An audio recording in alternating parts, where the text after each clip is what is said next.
Luring has always been part of RuneScape. It brings an easy way to make money with little to no risk.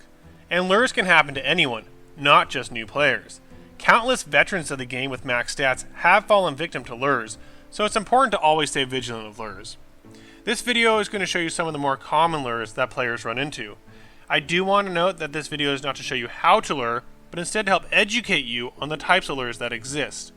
Just because you see a lure in this video does not necessarily mean that is how the lure will go down for you. So it's safer to just walk away than to try an anti-lure. Sometimes lures use your knowledge of the lure to distract you from their modified version of their lure. So be careful out there. Number 5. Varrock Agility Course Lure. There is a common lure that takes place on the Varrock Agility Course, though this type of lure can happen anywhere where there is a large enough click box. The reason the Varrock course is so popular is because it takes over a minute to run the course. So the example going on in this clip is a scammer is telling the victim to drop their items on this specific square. What happens next varies lure to lure, but usually it'll involve a long trade window. Either player declines the trade, and the person who has items on the ground, knowing they will appear soon, tries to quickly pick them up. Instead of actually picking up their items, the player instead accidentally clicks the large click box for the agility rooftop course action and jumps to the next ledge. Since the course takes over a minute to do a full lap, there's no way for the player to make it back in time to pick up their items. The lure then waits for the items to spawn and is able to pick them up before the victim can even make it back. Number 4. Lure in Mauritania Swamps. This lure involved a bug that has since been fixed. I am leaving it in this video just to show you why you should never drop your items and try an anti-lure. What is going on here, and for whatever reason I have no clue why, the player is teleported away when running north from this specific square. You're able to make it back within a minute, however, it takes roughly 30 to 40 seconds to make it back, so the chances of losing your items are pretty high. This one is especially bad because it takes advantage of a bug.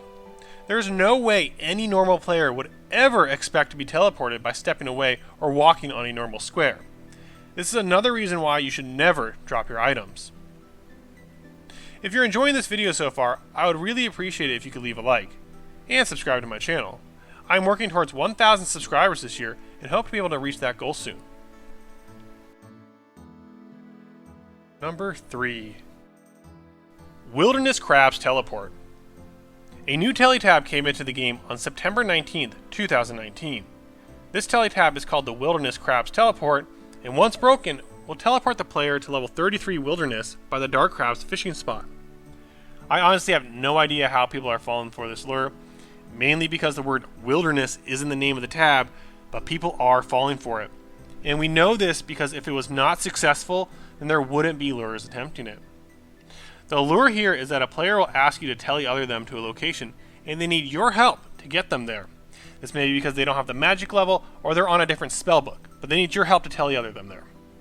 And to do that, you'll need to break this tab that they trade you to unlock the tele-other spell. Instead, you break the tab and teleport yourself to the Wilderness Crabs in level 33 Wilderness. If this sounds really stupid, it's because it is, but the fact is people are falling for this lure, which just goes to show you that even when Jagex tries to prevent lures and protect players, in this case literally having the name Wilderness in the name of the tab, players are still falling for dumb lures like this one. Number 2. Tele-other Drop Party. Similar to the Crab's teleport lure, this next lure involves teleporting your victims to the wilderness, though the way to lure the player is a little different. In this example, the lure is hosting a massive drop party. He gets a handful of players to follow him around and takes them far enough away from the bank to where he can start the lure. Now, so far everything is pretty normal. Drop parties do happen, and it's not unsafe to follow players around or far from a bank.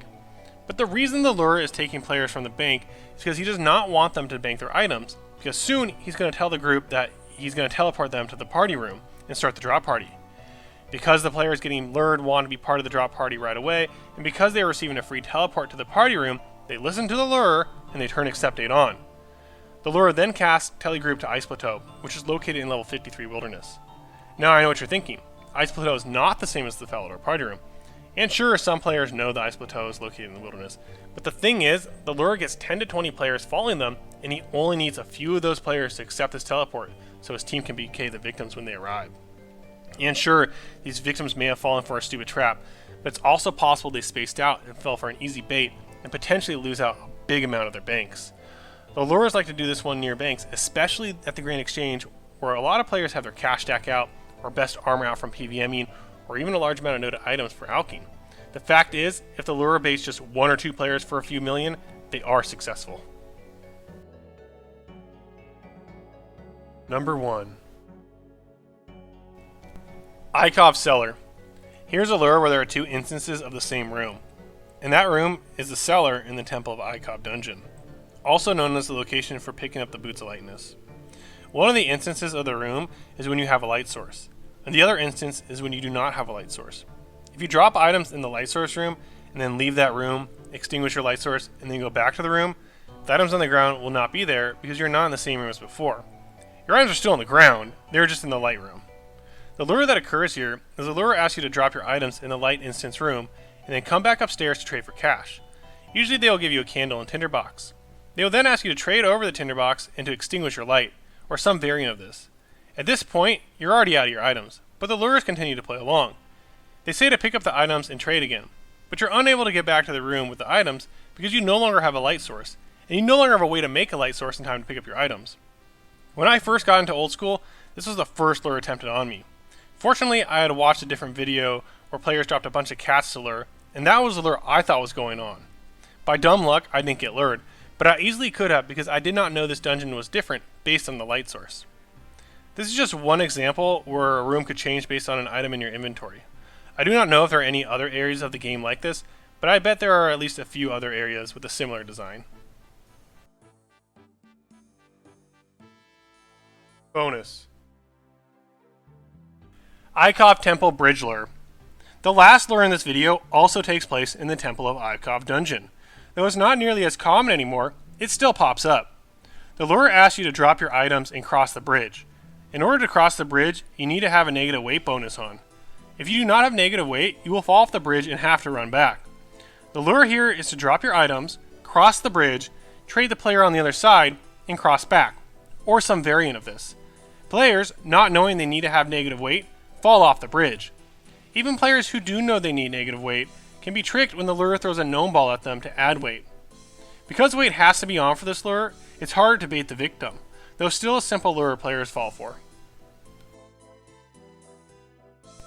Remember, just because you saw a lure in this video, or any other video online, does not mean that is how the lure is going to go down for you. Lures take these common lures and put a special twist on them. Sometimes lures want you to know how the lure is done. That way you put your guard down so they can add their special twist to their lure. If a random person messages you saying another player is luring and you two should anti-lure, then that is also a lure. Don't buy in and just add them to your ignore list. These are not all the lures out there either. There are so many other lures, some variants of the ones in this video, and some totally different. One final lure worth mentioning is that sometimes there are glitches in the game where you're unable to pick up your items even when standing over them. The only way to pick up an item would be to telegrab it. This is another glitch, like the Mauritania Swamp bug, that lures will take advantage of. Most of the time, Jagex will fix these issues as quickly as possible, but sometimes lures find them before Jagex, and they will take advantage of that. So remember, always stay on the tip of your toes when dealing with lures, and never drop your items. It is always bait into some type of lure. It's best to just walk away, because you're more likely to lose to the lure than they are to you. I hope you found this video both educational and entertaining. If you did, please make sure to leave a like and subscribe to my channel, and I hope to see you all in my next video.